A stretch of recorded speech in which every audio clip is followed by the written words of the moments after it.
Bonjour à toutes et à tous et bienvenue dans Santé Future, toujours depuis le Paris Santé Campus, votre rendez-vous dédié à l'innovation et à l'avenir de la santé. Aujourd'hui, un enjeu majeur, comment imaginer un modèle durable pour nos aînés? On fait le point ensemble sur les grands défis démographiques, les innovations et les nouveaux modèles de soins avec nos invités. Éric Frégonat, directeur adjoint de l'ADEPA, Alain Villemeur, directeur scientifique de la chaire Transition démographique, transition économique, et Mathilde Pruvot, ergothérapeute chez Merci Julie. Bonjour à tous les trois et bienvenue dans Santé Future. Dans son édito, Hervé Bonneau dénonce les failles du système et nous pousse à réfléchir. Sommes-nous prêts à affronter l'avenir de nos aînés? Et dans la pépite santé, le chasseur de tête de dirigeants dans l'industrie de la santé, David Mercier reçoit Yanis Xantini, co-créateur d'Upper, une start-up née à Besançon qui a mis au point Alizé, une chaise releveuse à destination des personnes à mobilité réduite. Santé Future, c'est parti. Bonjour à tous et à toutes, chers invités. Tout d'abord, j'aimerais que vous vous présentiez rapidement d'un mot. Est-ce qu'on peut commencer par vous, Mathilde? Bonjour à tous, moi je suis Mathilde Pruvot et je suis ergothérapeute chez Merci Julie. Alors, bonjour à tous, je suis Alain Villemeur, le directeur scientifique de la chaire Transition démographique, transition économique, qui est une chaire d'économistes universitaires qui s'intéresse depuis une quinzaine d'années à tous les problèmes de vieillissement de la population. Et bonjour, Éric Frégonat, je suis le directeur adjoint de l'ADEPA. L'ADEPA, c'est l'association des directeurs au service des personnes âgées. Nous représentons 2000 directeurs sur l'ensemble du territoire national, donc des directrices et des directeurs qui travaillent dans les établissements, mais également dans les services à domicile. merci et bienvenue. On passe à ton édito, Hervé Bonneau. Face à la vague grise qui arrive, comment réconcilier vieillesse, dépendance et humanité dans notre système de soins? Bonjour à tous et merci Alix. Encore une fois, un thème facile à aborder, la vieillesse, le vieillissement. On ne va pas tomber dans le pathos, donc je vais pourtant parler d'un sujet qui nous concerne tous. C'est un sujet d'avenir et comme disait Woody Allen, l'avenir m'intéresse, c'est là que je compte passer le restant de mes jours. Pour planter le décor, mais vous en parlez mieux que moi, donc on a déjà 22% des Français qui ont plus de 65 ans et on va en avoir 6 millions de plus en 2034. Et parmi ces 18 millions de personnes, il y aura donc 2,5 millions de personnes dépendantes. Clairement, il va y avoir un problème. Et moi, je vois au moins deux axes de réflexion. Dans quel type de structure nos sujets âgés vont-ils être hébergés et avec quel type de médecins. Donc je commence par le sujet assez sensible de l'hébergement des personnes âgées dépendantes. J'ai lu un papier de Frédéric Bizard qui dit, je le cite, notre système d'EHPAD public est mort, ce sont des mouroirs et 80% sont en déficit. Pourtant, ils nous coûtent cher. Donc c'est sûr que c'est un constat qui est assez négatif et c'est vrai qu'on a un problème de toute façon de taille parce qu'on ne peut pas accueillir 100% des personnes âgées dépendantes. Et vu la dynamique du marché, ce qui m'a interpellé, c'est l'essor des acteurs privés à but lucratif. Et il y a eu quelques scandales et je vous en rappelle deux parce que quand on m'a dit secteur privé, je me suis dit mais privé de quoi? Privé d'humanité? Et parce que je me suis souvenu d'abord du scandale d'Orpea. Alors quand j'ai vu le scandale, je me suis dit ah oui mais Orpea ils ont choisi leur nom, c'est l'or des personnes âgées, Orpea. Ça voulait pas dire ça, hein. C'était un acronyme avec un R qui voulait dire respect. Mais vous vous souvenez du livre qui est sorti, Les Fossoyeurs, en janvier 2022, on a appris que les sujets âgés qui vivaient dans ces structures étaient maltraités, mal lavés, avaient faim, enfin c'était quand même assez terrible. Donc, il y a eu un scandale, un changement de gouvernance, un changement de cours de bourse, ça s'est écroulé, et puis il y a eu un changement de nom, donc tout a changé, ça est devenu Emeis, ce qui veut dire nous en grec, avec une très belle promesse, nous prenons soin de toutes les fragilités afin de construire une société plus forte. Mais quelle société? La SAS Emis ou la société civile dans laquelle nous venons? Je dis ça parce qu'ils prennent vraiment soin de leur capitalisation boursière qui a repassé le milliard d'euros. Donc ça marche bien. Deuxième acteur privé, Korian, avec un autre scandale que vous avez suivi, j'imagine bien. Pourtant, à l'origine, c'est joli. Korian, ça vient d'un mot japonais qui veut dire kokoro, le cœur. Donc effectivement, ils agissent avec beaucoup de cordialité, sauf qu'il a aussi eu un scandale et qu'on a appris qu'il y avait une obsession de la rentabilité, une maltraitance du personnel et des personnes âgées qui vivaient. Et c'était aussi assez terrifiant de lire ça. Donc Korian a changé de statut, c'est devenu une entreprise à mission. Et je me suis demandé quelle était la mission, si ce n'était d'abord de maintenir la capitalisation boursière qui a dépassé 750 millions d'euros récemment. Et la directrice générale, qui a été auditionnée à l'Assemblée nationale, a dit non, on fait des profits raisonnables. Donc je m'interroge sur ce qu'est la raison quand il s'agit d'hébergement de personnes âgées. Et peut-être n'est-il pas raisonnable de ne pas vieillir en bonne santé. Donc visiblement, il y a un naufrage. La vieillesse est un naufrage. Ça, c'est Charles de Gaulle qui le disait. Bon, il parlait de son ennemi intime, le maréchal Pétain. Mais visiblement, ce n'est pas un naufrage financier pour tout le monde. Donc je laisserai mon voisin parler des structures, mais c'est un vrai sujet. L'autre sujet qui m'interpelle, on va dire, c'est que face à cette vague grise, on a deux types de médecine. On a qui ont le même nom et qui n'ont pas vraiment le même objectif, enfin, qui ont presque le même nom. Il y a la médecine du sujet âgé, ce qu'on appelle la gériatrie en français, et puis la médecine anti-âge, la médecine esthétique. Alors les deux se développent en nombre et c'est devenu la gériatrie une spécialité récemment, en 2004. On aurait peut-être pu se dire avant qu'on aurait un problème démographique. Mais bon. Et donc on a aujourd'hui 2500 gériatres en France. On a beaucoup plus de médecins anti-âge, avec une évolution spectaculaire. Le nombre augmente de 112% en région PACA, de 438 en région Basse-Normandie et de 625% en région Limousin. Donc effectivement, c'est une spécialité en devenir. Mais moins que la médecine anti-âge, là l'ordre des médecins estime qu'il y a déjà plus de 10 000 médecins qui font de la médecine esthétique, médecine anti-âge, on l'appelle comme on veut. Ça revient à ça, avec une demande très très forte. On estime à 460 millions de personnes le nombre qui aura lieu à la médecine esthétique en 2030, dont 200 millions de Chinois, avec un chiffre d'affaires qui passera les 30 milliards de dollars. Donc clairement, on parle ici du fond du sujet, c'est le refus de vieillir, le jeunisme, et donc c'est Faust, c'est le pacte de Faust. Est-ce qu'on est prêt à vendre son âme au diable pour ne pas vieillir? Je vous rappelle, mais vous la connaissez, l'histoire de Faust, cet alchimiste qui veut gagner du temps pour accéder à tous les savoirs, à tous les plaisirs, et qui vend donc son âme à Méphistophélès en échange d'une vie éternelle ou augmentée de 25 années, ça dépend des livres. Mais il sait qu'il va donner son âme au diable et que derrière, il finira en enfer. Voilà, donc c'est ça le sujet philosophique du jour. Et pour conclure, je laisse la parole à Jean d'Ormesson, que j'adorais. Il a écrit « J'aime vieillir, c'est la seule façon de ne pas mourir. La mort est certes une malédiction, mais il y aurait bien pire, ce serait de ne pas mourir. » Merci beaucoup, Hervé, pour cette poésie. Alors, chers invités, sommes-nous prêts à affronter l'avenir de nos aînés? Qui veut répondre rapidement, parce qu'il ne s'agit pas de rentrer dans le cœur du débat. Alain? Actuellement, il faut reconnaître que c'est un vrai problème.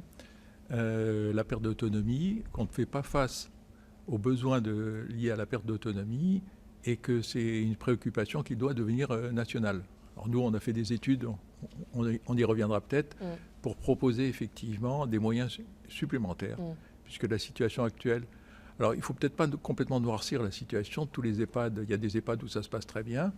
Et il ne faut pas oublier qu'Orpea et Clariane ont été complètement recapitalisés, nouveaux actionnaires, etc. Mathilde? Merci pour cet édito. Je me permets de rebondir. Vous parlez surtout des établissements, mais vous n'avez pas envisagé le fait que les personnes âgées peuvent vieillir chez eux. Et en tout cas, nous, c'est pareil, je pense qu'on y reviendra plus tard, mais chez Merci Julie, c'est aussi notre rôle d'aider les personnes à bien vieillir, mais à domicile, si c'est leur choix en tout cas. Éric, le mot de la fin. Je vais être tout à fait direct. Si je rejoindrai ce que disait monsieur. C'est tant qu'il n'y aura pas les moyens qui seront accordés et que la représentation nationale ne décidera pas des sources de financement pour financer ces 12 milliards qui sont attendus dans les prochaines années, à minima en 2030, nous n'arriverons pas à faire face à l'accompagnement des personnes âgées, aussi bien, vous avez raison madame, à domicile qu'en établissement, parce qu'il faut quand même rappeler que la moitié peu ou prou des personnes âgées en France qui perçoivent l'APA donc l'association Personnalité à l'autonomie, sont accompagnés à leur domicile individuel. Donc jamais les oublier. Merci pour votre édito, mais c'est vrai qu'on a souvent tendance à montrer ces quelques groupes qui représentent peu ou prou 10% de l'offre, mais il y a tout le reste de l'accompagnement sur lequel il faut aussi avoir un focus. Alain, vous vouliez réagir parce que vous avez le droit de réagir, vous avez une petite minute pour réagir si vous voulez, parce que je vous entendais... Effectivement, il ne faut pas oublier que le maintien à domicile, c'est le souhait de la grande majorité des Français, de vieillir à domicile. Et que là, il y a tout un secteur qui peut se développer. Ça serait, je crois, important d'en reparler, parce oui, qu'il y a sûr, on va d'autres... l'évoquer. Hein, c'est ce qu'on appelle le virage domiciliaire, et je crois que c'est aussi un facteur important. On passe au débat. Et nous voilà au cœur de notre débat, comment réinventer la prise en charge de nos aînés dans une société où les besoins augmentent alors que les ressources s'amenuisent. Quelles solutions innovantes et durables pourraient garantir dignité, autonomie et qualité de vie, et surtout comment repenser notre système pour en faire un modèle soutenable à long terme. Éric Fregona, pour commencer, j'aimerais qu'on s'intéresse aux enjeux de la prise en charge des personnes âgées. Comment ces besoins vont-ils évoluer dans les années à venir ? Les besoins d'accompagnement en France sont, je dirais, d'ordre multiple. Effectivement, le niveau d'autonomie des personnes et du besoin d'accompagnement des personnes va être croissant et l'est depuis, je dirais, des années. On ne découvre pas quelque chose. Ça va crescendo. Je veux dire, je me souviens, Dominique de Villepin, déjà à l'époque, lorsqu'il était Premier ministre, nous disait qu'il fallait passer à une augmentation de 30% des effectifs. Il disait ça en 2006 pour 2012. Donc on voit bien le retard considérable que l'on a pris. Alors les 3 derniers quinquennats qui ont eu lieu, c'était des gouvernements de droite, de gauche, des gouvernements centraux. Je ne sais plus comment on appelle ce type de gouvernement. Mais en tout cas, aucun n'a réussi à faire que l'on arrive à voter cette fameuse loi autonomie qui nécessite ces 12 milliards d'euros, que tous les rapports, même les rapports sénatoriaux, les rapports de l'Assemblée nationale, et puis des rapports même commandités à l'époque par Agnès Buzyn, par son propre ministère, précisant qu'il faut 12 milliards d'euros si on veut accompagner dignement ces personnes âgées en France. Alors après, une fois qu'on aura dégagé ces moyens, et nous l'espérons le plus rapidement possible, c'est quel modèle choisir. Et je rejoins tout à fait ce que disait monsieur sur cette logique domiciliaire. Nous pensons à l'ADEPA que la logique domiciliaire, elle doit s'entendre aussi bien dans les domiciles individuels que dans les établissements. Ces établissements doivent faire une véritable révolution, une introspection et une révolution pour répondre aux attentes des personnes âgées. On voit bien qu'aujourd'hui, personne ne veut vivre dans un établissement type EHPAD, ça veut quand même dire quelque chose. On doit réussir à trouver, à répondre aux attentes des personnes âgées. Et ce que nous pensons à l'ADEPA, c'est que les personnes, à tout âge, souhaitent vivre avec beaucoup de liberté et ne souhaitent pas intégrer une institution. Et donc le modèle tel qu'il est dessiné aujourd'hui, très technocratique et qu'il s'approche du sanitaire, très clairement, des hôpitaux, ne répond pas du tout aux attentes des Français. Donc, quand les Français s'expriment et disent « je veux rester à domicile », nous pensons que c'est à minima, ils souhaitent avoir les mêmes libertés que tout citoyen français. Et donc, comment on va transformer ce modèle et je pense qu'on aura des idées qui vont se dessiner lors de votre table ronde. Et Mathilde, d'ailleurs, en tant qu'ergothérapeute, vous êtes en première ligne dans l'accompagnement des personnes âgées. Vous, comment vous les voyez, ces évolutions ? Effectivement, donc nous, on intervient au domicile des personnes. Après, effectivement, on le voit parce que en fait, on fait vraiment une différence entre ce que la personne, elle, ses besoins, ce qu'elle demande, et nous, ce qu'on observe. Et on rencontre souvent cette difficulté où, en tant que professionnel, on va pouvoir se dire telle situation est dangereuse. Est-ce que vous évoquez peut-être de vous rendre en établissement ? C'est un non catégorique. On est tout de suite, voilà. Et je rejoins après ce que vous dites. On sait que la majorité, actuellement, quand on interroge les seniors, ils souhaitent rester à domicile. Mais la question se pose, pourquoi aussi ? C'est aussi en lien avec qu'est-ce qu'on leur propose derrière. Eux, ils ont l'image, comme ce qu'on a pu dire, de l'EHPAD, de tous les scandales qui vont avec. Donc effectivement, ce n'est pas ce dont ils ont envie. Donc nous, on intervient au domicile pour sécuriser du mieux qu'on peut et de ce que la personne accepte qu'on fasse pour qu'ils puissent rester au domicile le plus longtemps possible, dans les meilleures conditions possibles. Alain Wilmer, quelle tendance peut-on déjà observer aujourd'hui qui pourrait façonner ces évolutions, que ce soit sur le plan démographique ou dans l'organisation des soins ? Alors malheureusement, je pense que la tendance n'est pas positive. Nous, on considère qu'il y a 2 défis à relever pour les EHPAD notamment. Le défi du nombre de soignants par résident. Actuellement en France, vous avez 0,6 soignants par résident. Il faut savoir que si on veut vraiment le bien-être des résidents, il faut environ 0,9 ou 1 soignants par résident. C'est la norme dans les pays nordiques. Donc ça, c'est la première exigence. La deuxième, c'est de recruter davantage de personnel et donc d'améliorer les salaires. Je crois qu'il ne faut pas se voiler la face. Les salaires ne sont pas du tout attractifs. Ça passe que par le salaire, l'attractivité. Alors, il y a l'attractivité salariale qui joue, mais vous avez raison, il y a aussi les conditions de travail qui sont dans ces établissements parfois difficiles. C'est dans les EHPAD qu'il y a je crois que le taux d'accident du travail est le plus élevé, plus que dans le bâtiment. Donc il faut aussi améliorer beaucoup les conditions de travail si on veut rendre ces métiers attractifs. C'est quel type d'accident de travail Port de charges lourdes, donc en règle générale, c'est des problèmes lombaires, etc. Tout ce qui regroupe les troubles musculo-squelettiques. Ouais. Du coup, je me permets de rebondir. Effectivement, je suis d'accord avec ça. Aussi, notion de, plus de salariés, mais on sait qu'actuellement, il y a une crise à ce niveau-là et que le métier n'est plus attractif. Donc peut-être, comme vous disiez, d'innover aussi. Par exemple, nous, chez Merci Julie, on peut réfléchir à des systèmes innovants, comme par exemple, en EHPAD, pourquoi on ne mettrait pas en place des abattants japonais, lavant et séchant ?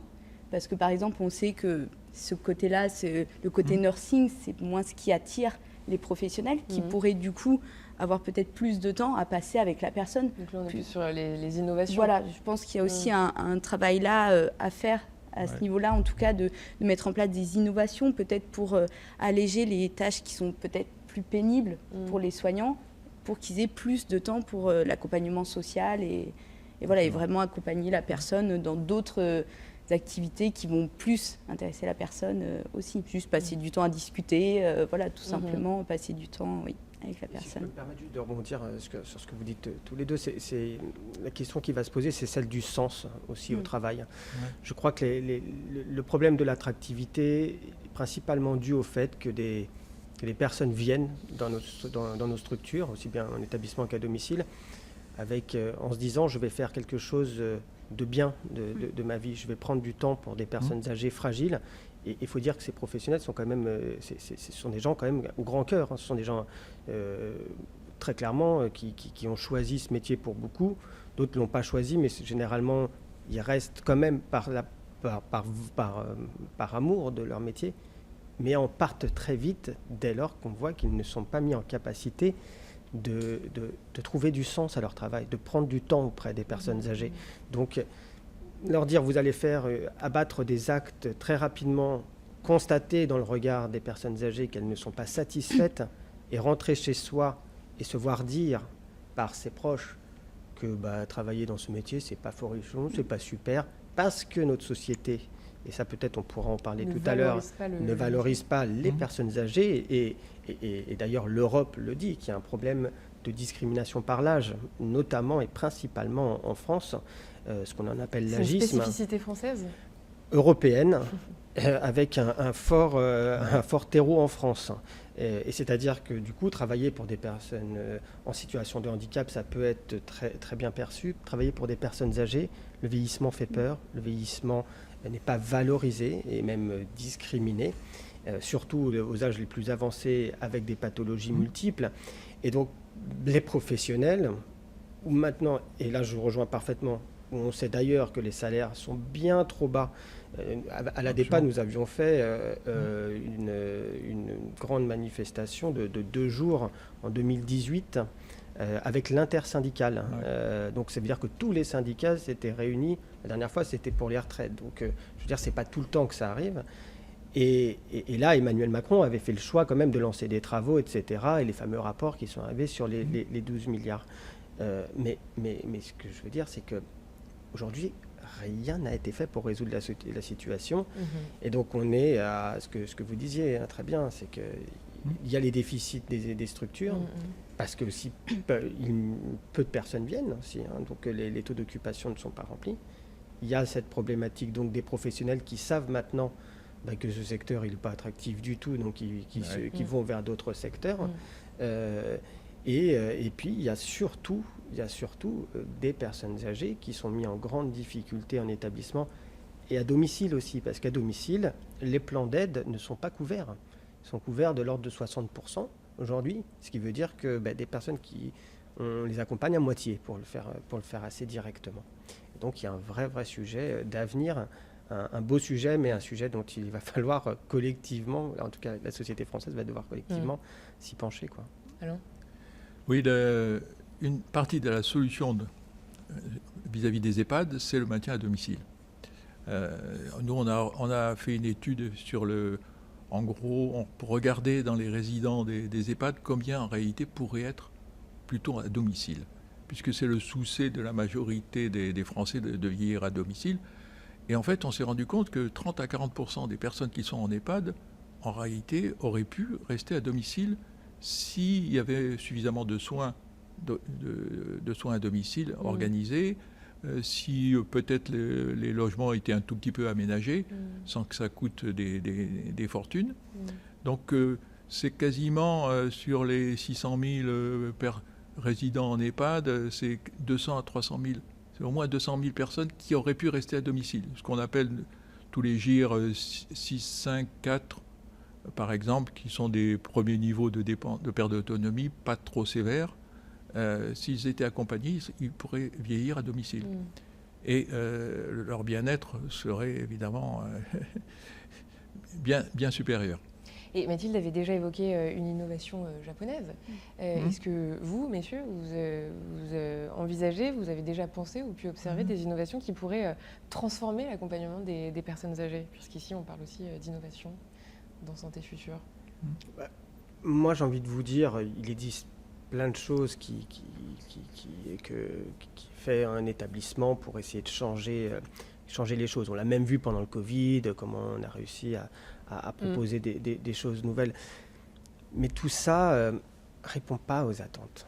C'est annexe. C'est annexe, c'est un petit peu, etc. Mais ça ne peut pas permettre de répondre aux attentes pour une simple et bonne raison. C'est que nous ne prenons pas le temps d'écouter ce que souhaitent les personnes âgées.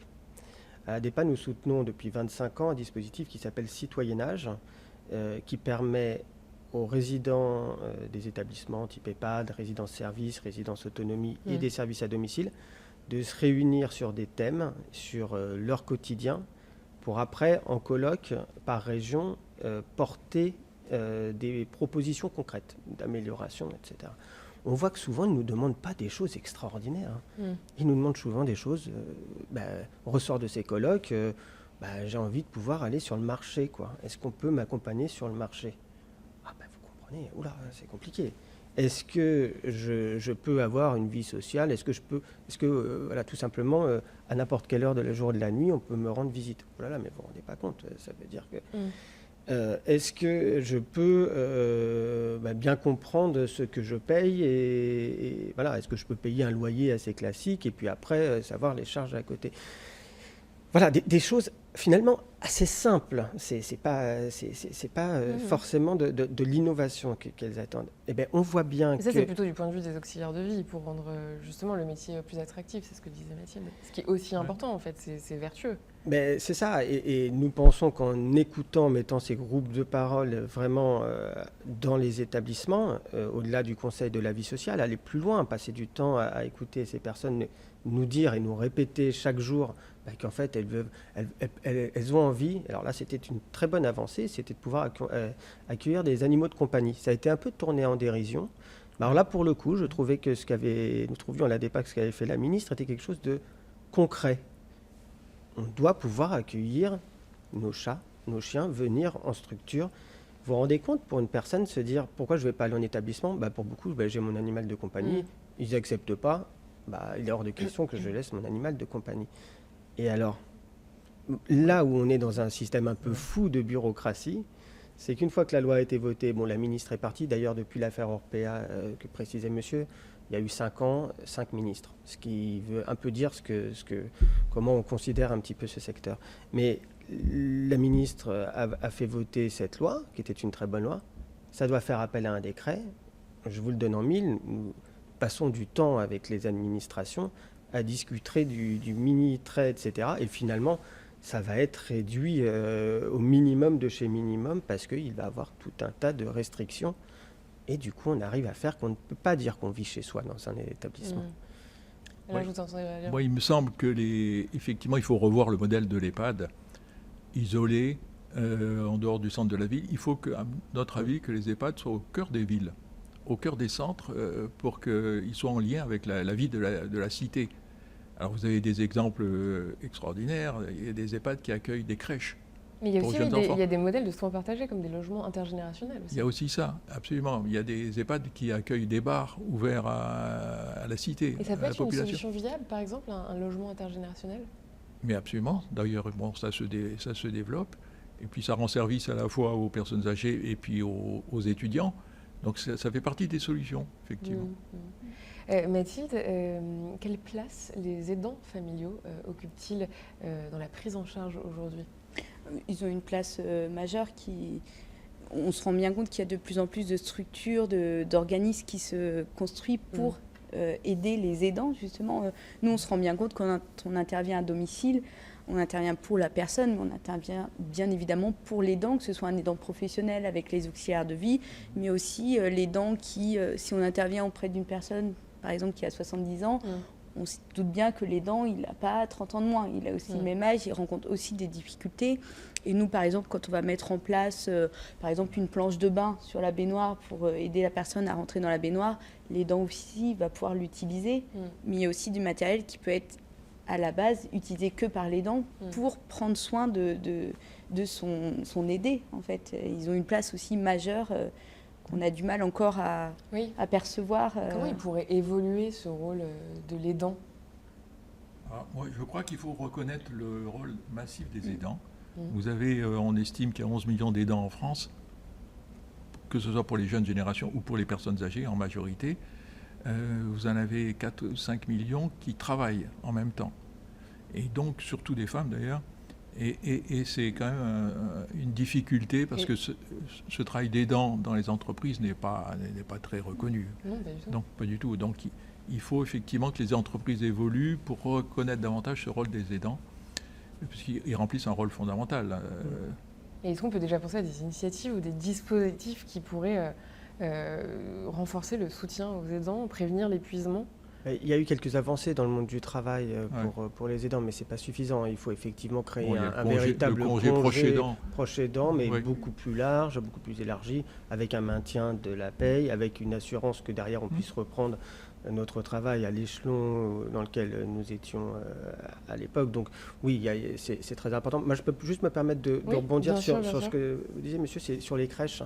Je trouve ça extrêmement intéressant de développer des crèches dans les maisons de retraite. Et alors, dans la maison de retraite dans laquelle notre association est accueillie, dans le Val-de-Marne, il y a une crèche c'était une des premières crèches qui a été créée en France. Et en fait, on fait régulièrement appel à des anthropologues pour nous dire quelles sont les avancées.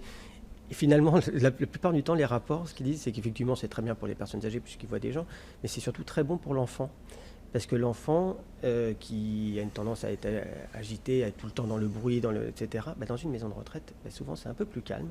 Le rythme des personnes âgées étant plus lent, ça permet aussi de canaliser l'enfant sur des travaux manuels et intellectuels. Et souvent, on remarque que le bénéfice est plutôt pour l'enfant. Et puis, ça permet d'ouvrir de permettre à des parents, parce que c'est pas ouvert exclusivement aux professionnels, d'ailleurs c'est principalement ouvert pour des gens qui viennent de l'extérieur, donc il y a du passage dans la structure. Il y a un théâtre dans l'établissement dans lequel nous sommes.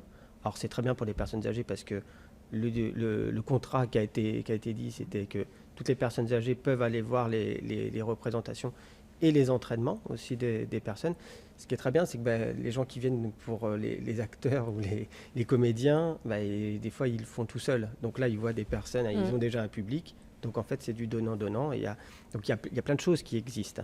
Après, il faut aller au-delà. Comment on pérennise l'idée. Mathilde, de votre point de vue, sur le terrain, qu'est-ce qui vous formule comme envie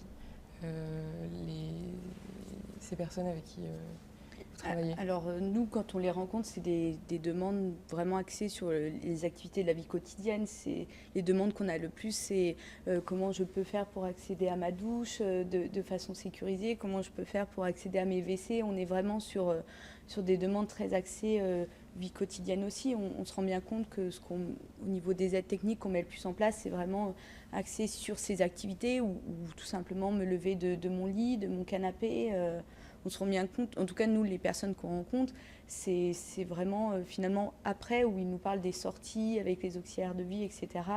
Ils sont plus axés sur déjà, parce que nous, on intervient aussi dans des logements qui sont pas très adaptés également. Et je me permets de rebondir sur ce que vous disiez tout à l'heure aussi sur...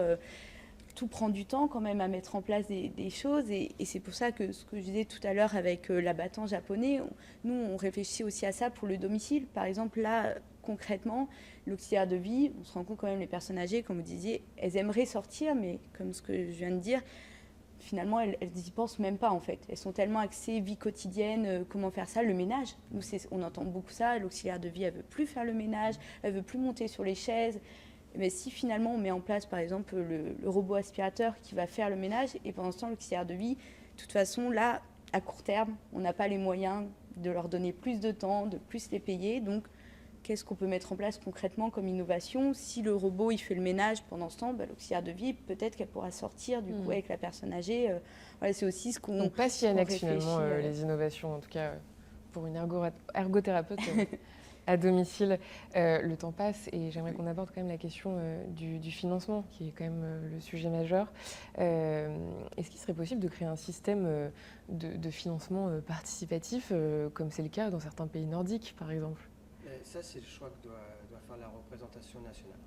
Et donc, il y a évidemment, en tant qu'association de directeurs et au service des personnes âgées, nous souhaiterions qu'il y ait un dispositif de solidarité nationale, que l'APA soit revalorisé et que ce soit le cas.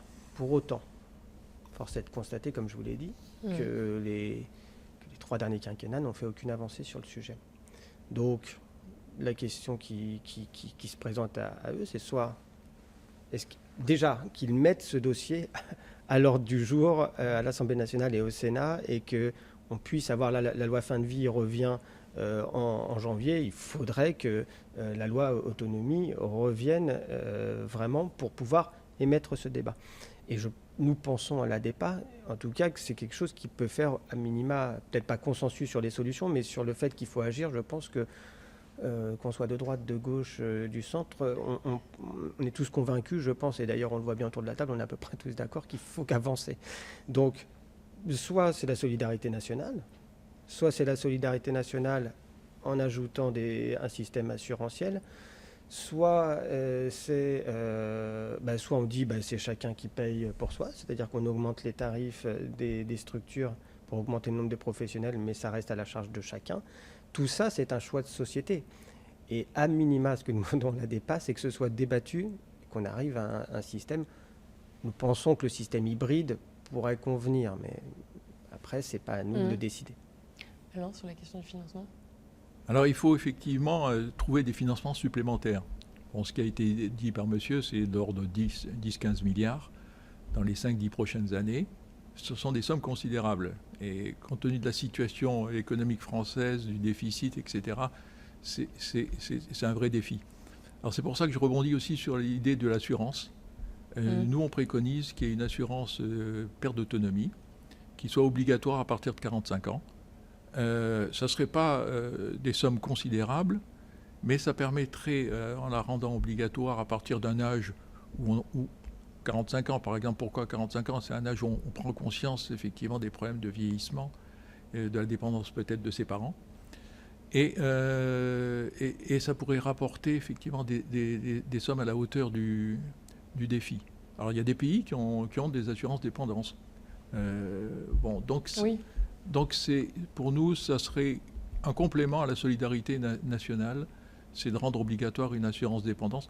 Alors, qui serait un moyen aussi d'avoir une certaine solidarité, puisque tout le monde ne termine pas sa vie en étant dépendant. Oui. Heureusement, au moins la moitié de la population termine sa vie sans être réellement dépendant. Donc, on pourrait effectivement, l'assurance nous semble avoir beaucoup de mérite pour ce problème. Et quelle place pour des collaborations renforcées entre le secteur public et privé dans le financement de soins à long terme? Vous savez, si l'État a eu recours à des structures privées, il y a, je dirais, 30 ans de ça peut-être, c'est parce qu'il n'a pas souhaité réinvestir dans du bâti, dans des professionnels. Et du coup, comme dans le secteur sanitaire, entre hôpitaux, cliniques, il a été fait le choix d'une ouverture au privé. Aujourd'hui, je rappellerai, si on prend juste les établissements, que 50% ce sont des établissements publics, 30% des associatifs pour le faire court et 20% des commerciaux. Et dans ces commerciaux, 15% des groupes. Donc il y a aussi des indépendants. Je ne suis pas sûr que le sujet qui se pose aujourd'hui, en tout cas à notre sens, que ce n'est pas le sujet prioritaire. Après, une fois qu'il y aura les moyens, qu'il y aura le cadre, qu'il y aura le cap, de savoir si on a plus ou moins recours à... Alors c'est certain qu'il faudra toujours du public à notre sens, mais qu'on a plus ou moins recours à du privé et notamment du privé commercial, ça serait une décision qui devra aussi être prise, mais ce n'est pas notre sort. Et chers invités, c'est bientôt la fin. Est-ce qu'on peut terminer par peut-être d'autres efforts qui pourraient être mis en œuvre pour favoriser l'autonomie des personnes âgées, leur qualité de vie qu'on n'aurait pas évoquée? Oui, alors il y a effectivement un souci aussi qu'on n'a pas évoqué, qui est celui de l'isolement des personnes âgées. Oui. L'isolement social est un fléau qui concerne, nous on estime 2 à 3 millions de personnes âgées. Des personnes qui ont très peu de connexion, très peu de contact avec que ce soit la famille ou l'extérieur. Et donc on a effectivement aussi un souci de ce côté-là. C'est pour ça que le maintien à domicile, les services à domicile, de notre point de vue, doivent être considérablement développés à l'avenir. C'est votre point de vue aussi, Mathilde? Oui, je suis assez d'accord. Et ce que je voudrais rajouter aussi, c'est qu'on n'a pas évoqué aussi la formation des professionnels. On parlait surtout les arrêts de travail. Rendre plus attractif. Alors aussi, peut-être pas que, mais effectivement, ça y contribuerait. Oui, ça contribuerait parce que tous ces arrêts de travail en lien avec des troubles musculo-squelettiques, les douleurs lombaires, si on mettait aussi un peu plus de moyens sur la prévention, la formation en amont, comment je fais pour me protéger dans telle situation, ne pas me faire mal, etc. On pourrait, c'est certain, diminuer tous ces arrêts de travail, ces accidents qui peuvent arriver par la suite. Éric, vous pensez à d'autres dispositifs pour attirer plus de talents dans ce secteur? Moi, je dirais, vu que c'est l'élément de conclusion, que si on veut faire une véritable avancée, c'est pas que nous, professionnels, c'est la société française en règle générale, et à commencer par le vocabulaire, les mots que nous employons. Dans le titre de votre émission, il y a le mot prise en charge. Je préfère qu'on parle d'accompagnement, on ne prend pas en charge des gens. J'entends parler beaucoup de dépendance, notamment monsieur qui a fait l'édito. La dépendance, pour nous, c'est un mot très négatif. Moi, je suis dépendant de vous parce que sinon, je ne peux pas m'exprimer dans les médias. Vous êtes aussi dépendant de moi parce que sinon, vous n'avez pas d'invité. Donc, si vous voulez... Qu'est-ce qu'il faudrait dire à la place de dépendance? Une personne, déjà, un homme, une femme. Est-ce qu'on a besoin de catégoriser?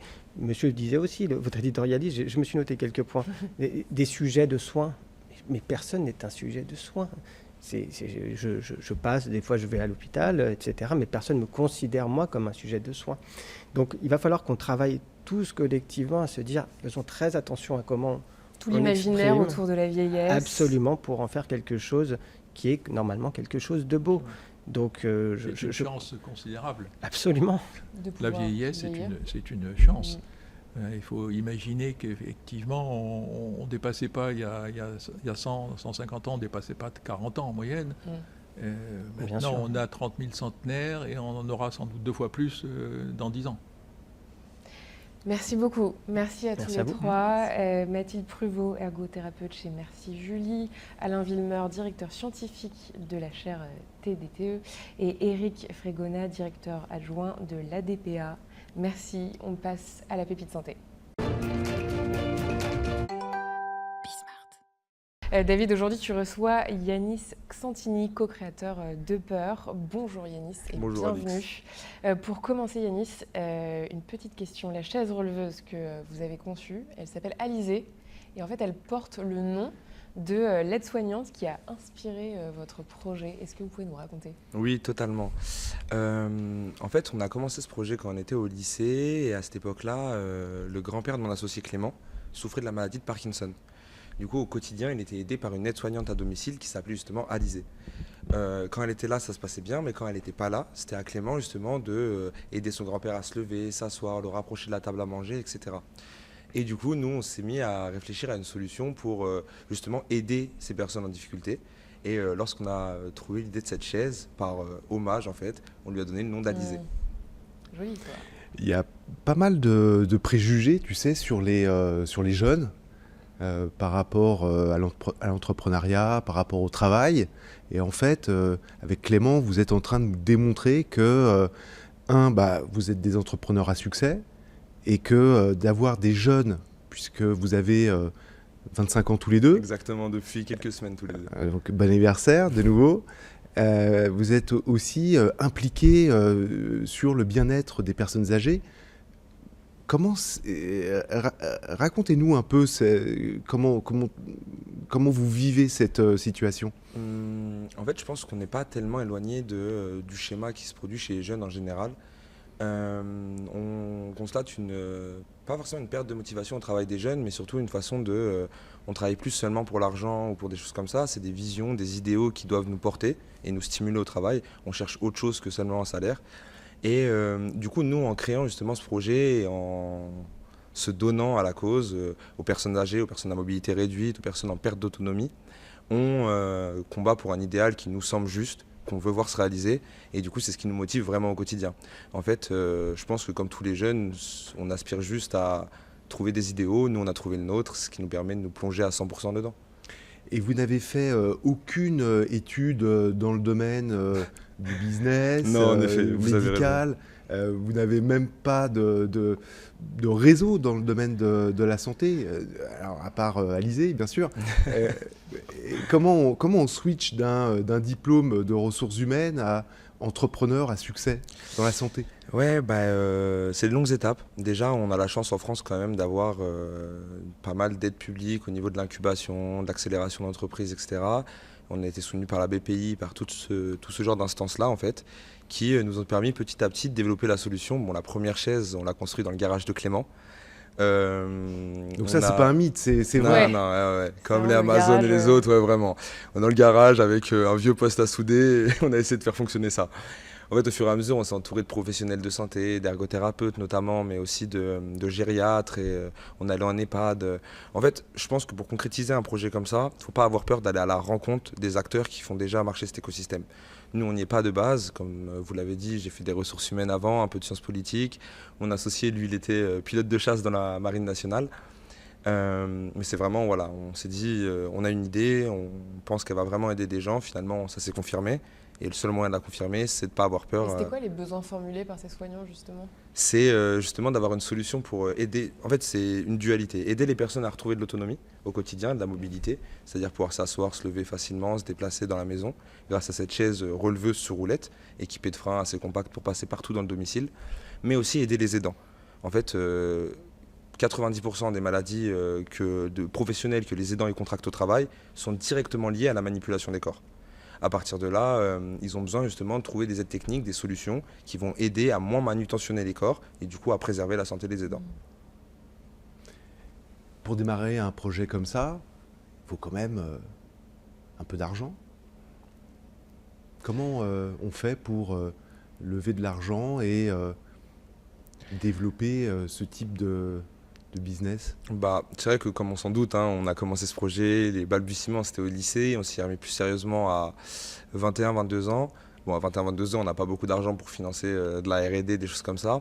Donc déjà, on a joui des aides, subventions de l'État, des régions, etc. On a été beaucoup aidé par la région Bourgogne-Franche-Comté, par la ville de Besançon également, la BPI au niveau national, etc. Et puis après, il faut aller lever des fonds. Donc c'est rapidement trouver une idée de business model qui fonctionne, c'est-à-dire quelque chose qui va générer de la valeur économique, puisque c'est ça au final qui permet de concrétiser notre vision. Et on s'est rapproché de Business Angels. Il y a des associations qui existent à ce niveau-là, qui nous ont du coup suivis, soutenus dans le projet et qui sont des membres à part entière de l'aventure maintenant. Et parfois, on voit des start-upers qui s'éloignent de leur mission, c'est-à-dire qui s'éloignent du patient, ils s'éloignent de leurs clients et ils passent un temps infini à lever des fonds. Est-ce que vous êtes également confronté à ce sujet-là? On a pu l'être dans nos premières façons de penser, nos premiers prévisionnels, à se dire, voilà, à suivre ces schémas de il faut lever des fonds et ça va nous permettre de faire plus de développement et ensuite on va relever des fonds pour aller encore plus loin. Et ensuite on s'est rapidement dit que c'était pas une vision très saine du business et en fait que la meilleure façon de se développer, à notre sens tout du moins, c'est tout simplement de réussir à créer un modèle viable et qui s'auto-finance, j'ai envie de dire. Et c'est vraiment dans cette vision-là qu'on s'est engagé. On a levé des fonds, bien sûr, pour le développement, mais l'objectif aujourd'hui, c'est vraiment de ne pas trop s'éloigner du terrain et que notre développement il vienne vraiment d'un besoin client, tout simplement. Et de la vente. Et de la vente, c'est ça. Et alors aujourd'hui, on en est où? Est-ce qu'il y a déjà des clients? On a commencé à vendre il y a 8 mois, peut-être 9. Une pré-série de 50 pièces. Là, on en a vendu bientôt 50 autres. Depuis septembre, on est dans un maximum de magasins. Pour l'instant, Bastide, je ne pourrais pas citer les autres tout de suite, mais je pense que les contrats vont être signés dans les semaines à venir. L'objectif, c'est d'avoir rapidement au moins 500 magasins sur le territoire national qui revendent la chaise. Bastide, c'est Bastide, le confort médical, c'est un des plus gros groupements de magasins de matériel médical en France. Ils en ont presque 180 répartis sur tout le territoire. Et voilà, notre objectif, c'est de mettre notre chaise dans un maximum de villes pour que les gens puissent l'essayer, que les professionnels de santé puissent aller la voir, la recommander à leurs patients et aider un maximum de personnes, tout simplement. Moi, j'ai une petite question. En quoi est-ce que cette chaise, elle diffère de ce qui existe déjà? Parce que des chaises oui, releveurs, bien sûr. il en existe déjà. Eh ben non, Alix. Il n'en existait pas jusqu'alors. Il existait des énormes fauteuils releveurs depuis près de 70 ans. Pour l'anecdote, le premier a été créé aux États-Unis et s'appelait le Lazy Boy, l'homme flemmard. C'est des gros fauteuils qui restent dans le salon, qui font 60 kg environ, qui ne peuvent pas être déplacés comme un fauteuil tout simplement, et qui proposaient cette fonction releveuse, du coup une élévation de l'assise sur une quarantaine de degrés. On trouvait ça fou que ça existe dans le salon, que ça marche super bien, mais que ça n'ait jamais été développé pour pouvoir bouger partout dans la maison. Et nous, on a mis cette technologie dans une chaise, format chaise de bureau. Du coup, assez compacte pour passer dans toutes les pièces. Elle passe sous la table à manger, 18 kg, sur roulette équipée de freins. En fait, on est venu améliorer une solution qui existait déjà. Et en fait, c'est la valeur ajoutée de cette chaise alizée en réalité. Totalement. Les personnes qui souffrent d'une difficulté à se lever dans le salon, ils en souffrent dans toutes les pièces de la maison. Nous, on avait des clients, par exemple, qui n'arrivaient plus à se lever à la table à manger, enfin à s'asseoir sur la chaise qui était un peu basse, à se relever d'une chaise dans la cuisine, qui avaient des soucis à ce niveau-là, qui se sous-alimentaient, arrêtaient de recevoir leurs petits-enfants, et en fait perdaient la connotation sociale du repas. En fait, en achetant alizé, ils peuvent à nouveau profiter de ces moments de vie un peu comme tout le monde, tout simplement, et rester à domicile en toute autonomie le plus longtemps possible. Alors, est-ce que c'est accessible à tout le monde? Parce que généralement, ce type de matériel, c'est quand même très cher. Ouais, bien sûr. Est-ce que nous, il y a un la remboursement, chaise, il y a- elle est vraiment dans un prix relativement convenable pour une aide technique. Elle coûte 1 250 €. C'est un produit assez haut de gamme, bien sûr, mais innovation construite en France, hein, bien sûr. Mais on a vraiment pour objectif de faire baisser ce coût de revient pour les personnes qui vont l'acheter. Donc actuellement, on travaille fortement sur un remboursement, une prise en charge au moins partielle par la sécurité sociale qui pourrait faire baisser drastiquement le coût de revient de la chaise pour les acquéreurs.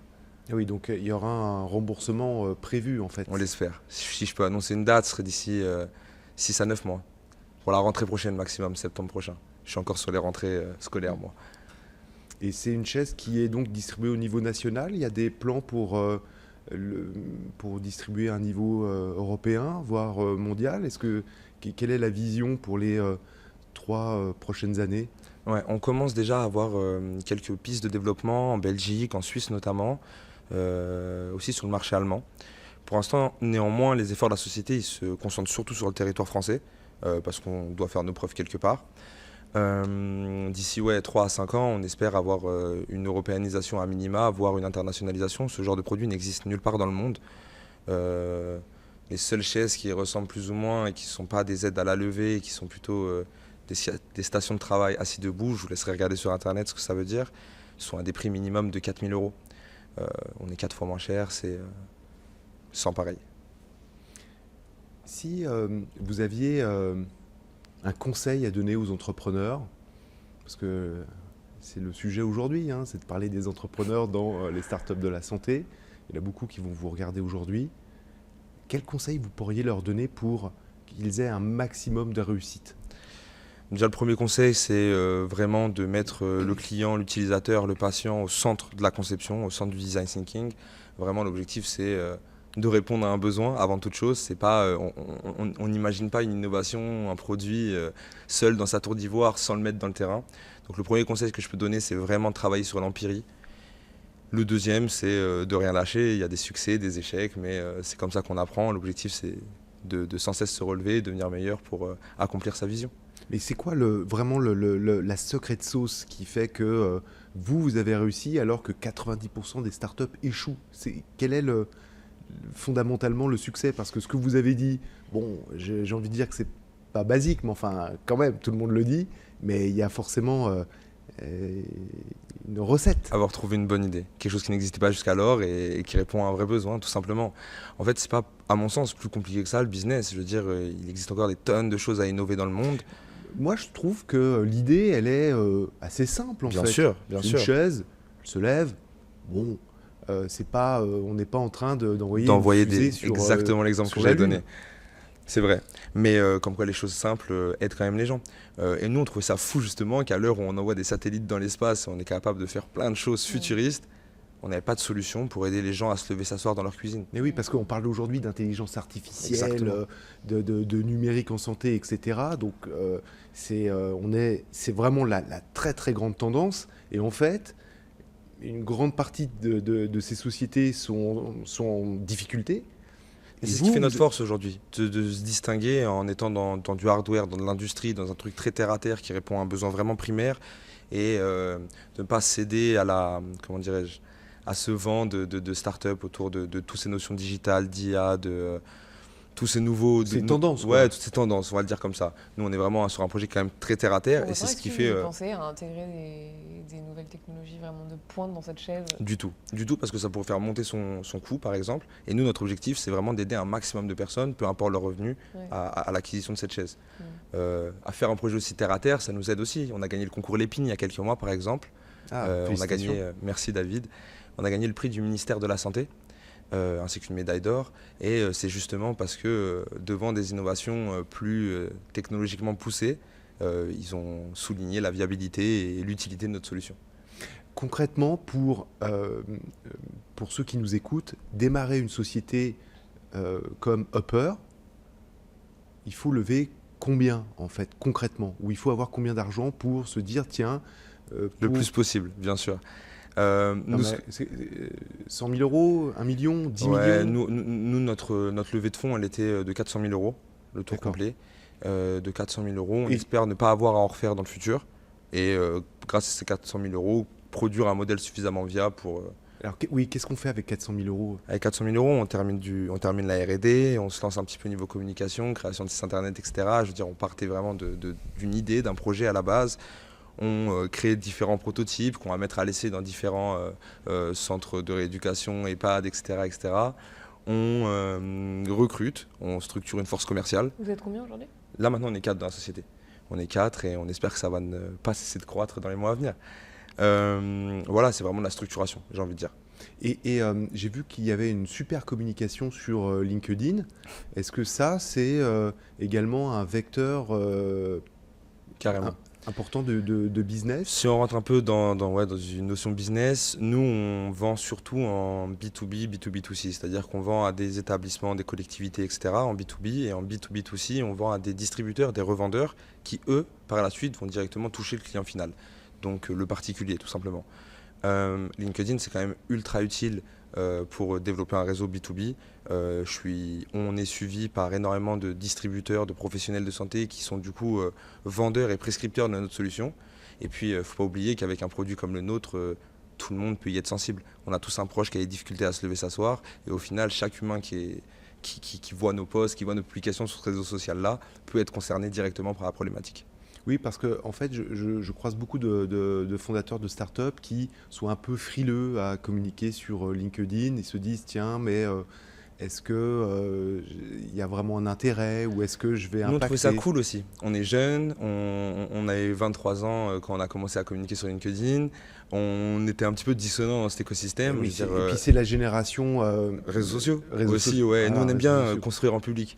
On aime bien montrer nos réussites, nos échecs. C'est marrant comme phrase. Comment? Construire en public, c'est rigolo comme formule. Ouais, un petit peu build-in public, c'est beaucoup utilisé. Je l'ai francisé pour l'audience. Mais ouais, nous, on trouve ça cool de communiquer à ce niveau-là. Déjà, c'est utile en termes business. Et en plus de ça, ça permet de montrer peut-être l'exemple si on réussit parfaitement demain. En tout cas, moi, je suis vraiment très impressionné parce que deux entrepreneurs jeunes avec un vrai storytelling qui vient aider des personnes en difficulté. Le produit, je le trouve abordable, simple. Il n'y a pas besoin de 50 slides pour pouvoir comprendre de quoi il s'agit. Et puis, on ne part pas dans des délires de 20 millions d'euros de levée de fonds pour pouvoir commercialiser un produit très rapidement. Donc, franchement, Yanis et Clément qui nous regardent, félicitations pour ça. Je suis vraiment très admiratif de cette start-up. Merci à vous, David. Merci beaucoup Yanis. Yanis Xantini, co-créateur de Peur. Merci à toi David. C'est moi qui te remercie. Et ta pépite santé. Merci au Paris Santé Campus qui nous accueille pour une nouvelle émission. Quant à moi, je vous donne rendez-vous le mois prochain pour une nouvelle émission de Santé Future.